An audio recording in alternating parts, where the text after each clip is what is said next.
History has a terrifying pattern. Empires did not always fall because they were weak. Nations did not always collapse because they were outmatched. Sometimes they fell because they refused to shake hands. Because cooperating with the enemy felt worse than dying. And today, in a world more divided than ever, the same instinct is rising again.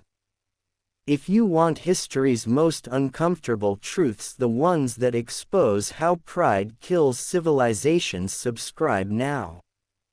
Because this episode will not be comfortable. It will be revealing. If you want the uncomfortable truths that could save or destroy civilizations, hit that subscribe button now, because what you're about to see will shock you, and you won't want to miss a second. Let's begin. Warning 10. Greek refusal of Persian truces. Pride before survival. When the Persian Empire under Xerxes I marched toward Greece in 480 BCE, it wasn't just a military campaign. It was an opportunity. Some Greek city-states were offered terms: submission, autonomy under Persian oversight, survival without annihilation. Athens refused. Sparta refused. They chose resistance even when the outcome looked suicidal. At Battle of Thermopylae, the Spartans didn't fight to win. They fought to make a statement. And yes, their defiance inspired unity. But here's the uncomfortable truth.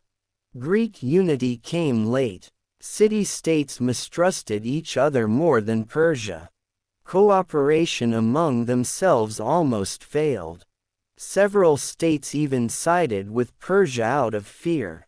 Survival required something unnatural: unity among rivals. Had the Greeks cooperated sooner, had pride been suspended earlier, devastation might have been smaller. Instead, cities burned. Athens was sacked. Victory came but at catastrophic cost. Present parallel. Today, political factions within nations often treat each other as existential enemies. What if the real threat is not outside, but inside? Future question. If an external crisis hits tomorrow, economic collapse, war, climate disaster, will rival factions cooperate? Or will pride win again? Warning 9. Medieval Christian, Muslim ceasefires rejected faith over survival. During the Crusades, there were moments when peace was possible. Negotiations between leaders like Saladin and European monarchs opened doors to coexistence. Trade flourished during truces. Cultural exchange occurred. But hardliners on both sides viewed cooperation as betrayal. Peace meant recognizing the legitimacy of the enemy. And that was intolerable. So ceasefires collapsed. Wars resumed. Generations died. Jerusalem changed hands repeatedly. And entire economies were drained. Survival for both sides required long-term coexistence. But ideology overruled pragmatism. Present parallel. Even today, ideological conflicts, religious or secular, often frame compromise as weakness. The louder the extremists become, the narrower diplomacy gets. Future question. Will modern societies allow coexistence with those they disagree with, or demand total victory? History suggests total victory rarely exists. Warning 8. Chinese warlords refusing unity, fragmentation over survival. In the early 20th century, China fractured. After the fall of the Qing dynasty, regional warlords carved the country into territories. When Japan invaded in 1937, survival demanded unity. But mistrust between Chiang Kai-shek and Mao Zedong nearly destroyed the chance.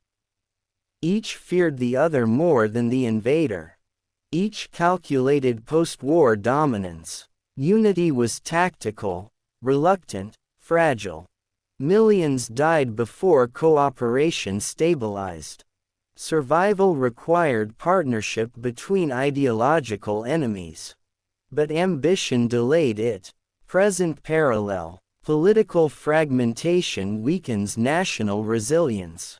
Rival groups may think they're preparing for victory while collectively inviting collapse. Future question. When facing existential threats, will rivals pause power games or accelerate them? Warning 7. Europe rejecting early WW1 mediation prestige over peace. In 1914, after the assassination of Archduke Franz Ferdinand, Europe stood at a crossroads.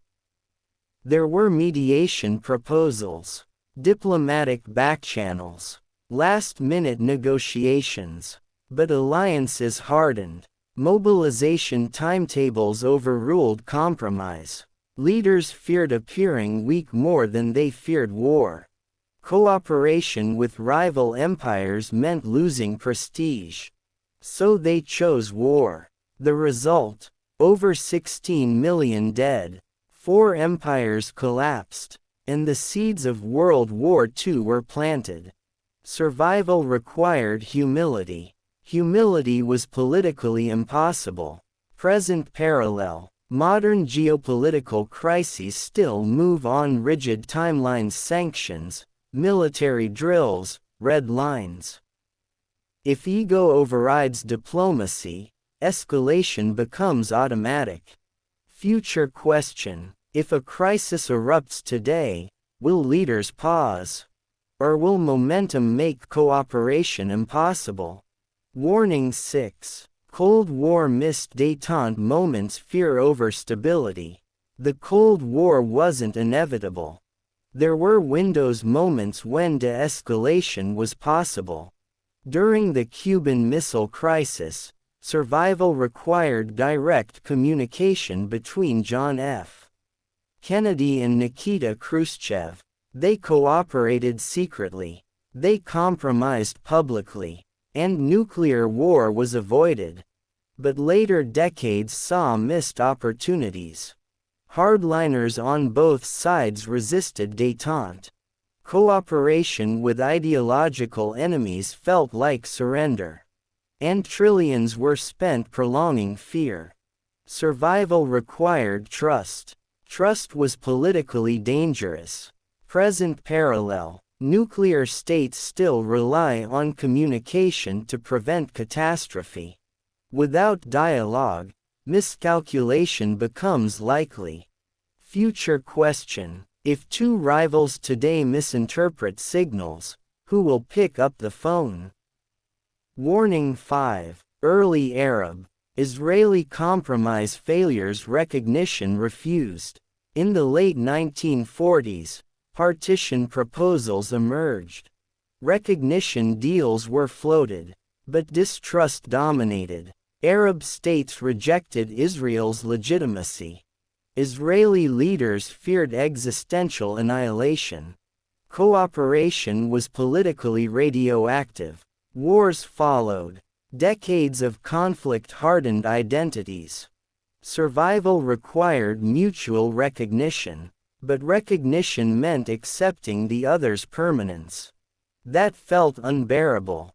Present parallel. Long conflicts calcify narratives. Compromise becomes betrayal. Peace becomes weakness. Future question. When does refusing to recognize the enemy guarantee endless war? Warning 4. Northern Ireland delayed cooperation. For decades, violence consumed Northern Ireland. Unionists and Republicans viewed each other as illegitimate. Cooperation meant validating the other side's grievances. It wasn't until the Good Friday Agreement that structured compromise ended large-scale violence. And it required former enemies sitting together. Publicly. On record. It took years of pain before cooperation was accepted as survival. Present parallel. Polarized societies often wait for exhaustion before compromise. How much suffering is required before dialogue feels acceptable? Future question. Must societies always bleed before they talk? Warning 3. Colombia's peace delays war as identity. In Colombia, negotiations between the government and FARC rebels stalled repeatedly. Hardliners argued peace rewarded violence. Others argued war was unsustainable. The 2016 peace deal narrowly survived public rejection. Survival required accepting an uncomfortable reality. The enemy would remain part of the nation. That idea divided the public more than war did. Present parallel. Peace agreements often fail not at negotiation tables but in public opinion. Polarization kills compromise. Future question. If peace requires forgiving the unforgivable, how many nations can do it? Warning 2. Corporate standards wars ego over innovation.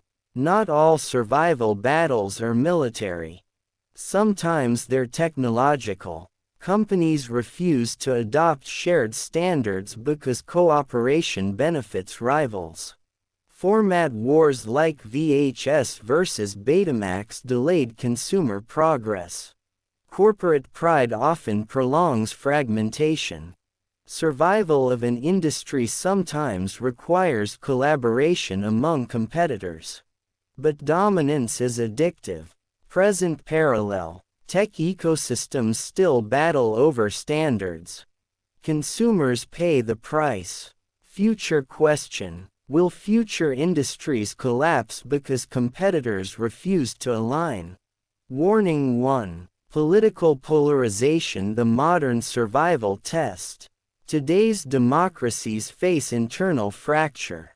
Parties refuse bipartisan fixes on debt, health care, infrastructure, climate. Because cooperating with the other side risks political punishment. So paralysis grows. Survival requires cross-party collaboration. But outrage wins elections. And so gridlock deepens. History shows. When societies refuse cooperation long enough, systems break. The question is not whether compromise is uncomfortable. It is whether survival is worth it. History whispers the same warning again and again. Pride feels powerful. Compromise feels humiliating.